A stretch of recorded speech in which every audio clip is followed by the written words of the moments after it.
Good morning. It's 12 a.m. And nagkaroon lang ako ng download message ngayon habang maglilinis ako ng muka. So, alam niyo mga mi, ang gusto ko lang sabihin sa makakapanood ng video na to is yung mga highly successful people, magaling silang magdala ng problema. Kung maobserbahan mo ha.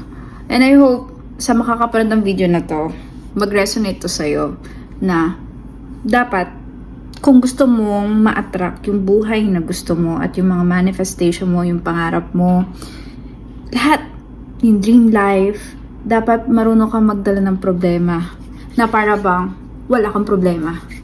Yun yung napansin ko ang galing-galing ng mga highly successful people or yung mga wealthy people talaga. Yung alam mong talagang all aspects ng life nila is okay sila. Ang galing nila magdala ng problema. Parang wala silang problema. Ganun. Na-master nila yung detachment. Yes. Doon sa part na yun. Parang hindi nila masyadong pinoproblema yung problema. Hinahayaan lang nila yung problema, ang mamroblema sa sarili nila. Hinahayaan nila ang problema, ang mamroblema sa kanya. Parang ganon. Kasi walang sense na po problemahin nila yun. Kasi, ayos din naman fix din naman. Diba? Wala lang, habang nag-skincare ako, naisip ko lang talaga siya, na-realize ko lang, oo nga no. Tsaka lagi silang well put together. Yung lagi presentable tignan, kahit saan magpunta, kahit nasa bahay lang. Tapos hindi mo halata talaga sa kanila na may something na nangyayari sa life nila. Kita mo pa rin sa face nila na yung aura nila maganda.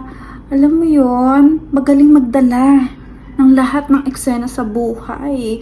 At yun yung ating i-embody everyday. Diba? If you want to be successful in life, kailangan marunong kang pagaanin ang bawat sitwasyon na ibato sa'yo ng buhay. Kung ano mang challenges yun, pagaanin mo. Dapat nandun yung mentality na, girl, kalmado ka lang regardless of everything. At kapag ka ganon, yun yung magiging strength mo.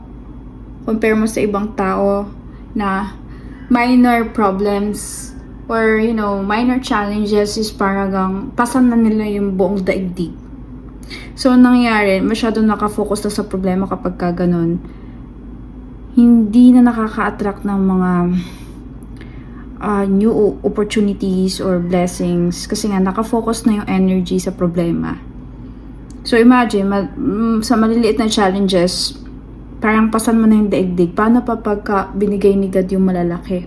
So, with great power comes with great responsibilities. So, kung malaki yung minamanifest mo, dapat yung willing mong gawin is ganun din. Katapat ng manifestation. So, kasama dun yung pagdadala ng mga problema. Dapat marunong kang mag-manage ng emotions, mag-manage ng energy mo, ng thoughts, ng frequency, ng vibration mo. Hindi yung meron lang minor challenges, masashake na kagad yung mentality mo. Dapat hindi. Regardless ko ano mangyari sa external environment or sa, dito, sa present reality, hindi masashake yung peace of mind mo. Hindi siya masashake. Kalmado ka pa rin. Nasa ganan. Kalmado. Sabi nga, kapag daw kalmado yung mind mo, yan daw ang magdadala sa'yo talaga sa success. So, yun yung advantage ng iba. Kalmado lagi sila mag-isip. Pati yung reaction, di ba? So, yeah. I hope it resonates with you, yung video na to today. Kasi, pansin ko lang, ang dami kasing tao na, may napanood lang sa social media, nagpapanik na, or may na-receive lang na text, nagpapanik na. Mabilis ma-distract. Mabilis na marule ng emotions yung tao recently. Ngayong mga modern age na to, like 2025. Konting balita lang, nagpapanik na. So, dapat hindi. Dapat ma-control natin yung emotions natin sa mga ganung type of circumstances, diba? At iba kapag ikaw yung may presence of mind sa isang room or sa isang location or sa isang environment. Imagine silang lahat nagkakagulo na, pero ikaw hindi. Kumbaga, ikaw lang yung tao sa room na pinakakalmado. Kapag ka ganyan, you have the ability to save someone. So, for me, sobrang important ma-master niyan yung pagiging kalma sa lahat ng sitwasyon. At magiging advantage mo yan. Magdadala talaga yun sa'yo sa success. Not unlike dun sa ibang tao nga na parang yung reactions over everything is sobrang over. 'Di ba? Sobrang tindi. Mga maliliit na eksena pinapalaki. Alam mo yun? Hindi mo na kailangan palakihin, pero may ibang tao na gusto nilang palakihin yung issue, pero hindi na dapat 'di ba?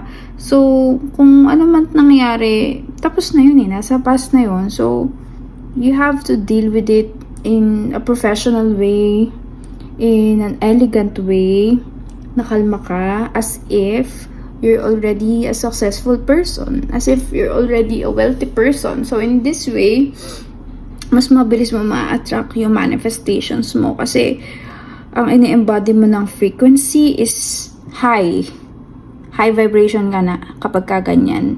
Pero kapag ka sa sobrang liit na details, sobrang minor challenges na trigger ka kagad or hindi mo na kagad na ma-manage yung emotions mo, ibig sabihin you're still vibrating in a low frequency kasi nga hindi mo nakokontrol yung thoughts mo, o yung energy, o yung frequency mo.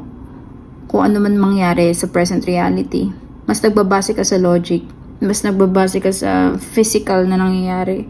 So, if you have faith and you have deep understanding towards the universe, hindi ka magpapanik. May sense ka na parang alam mo na aayon lahat sa'yo. So, that's why yung faith mo super lalim at super confident ka din. Kasi alam mo ang backer mo ay si God talaga or si universe kung anong tawag mo sa kanya. But anyway, thank you so much for watching. Tutulog na ako guys. Good night!